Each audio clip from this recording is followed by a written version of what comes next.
pretty good take, that one. I played it actually 3 times in a row. This was the third take, and it's not perfect here and there, but the interesting thing is that the other two they were no super obvious mistakes, but it wasn't really tight. This take, however, was partially tight here and there.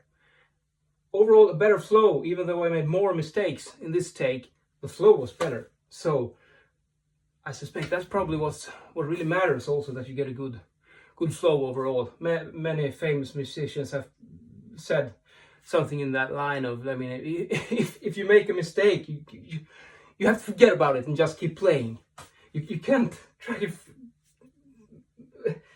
engage your mind with something that happened. It's in the past. It's like a football game. If you make a pass to some other player, you can't keep analyzing whether that was the right or wrong thing to do, because then you will lose the game. You have to go forward all the time. And that's exactly the same thing with drums and music in general. You have to go forward. See you later.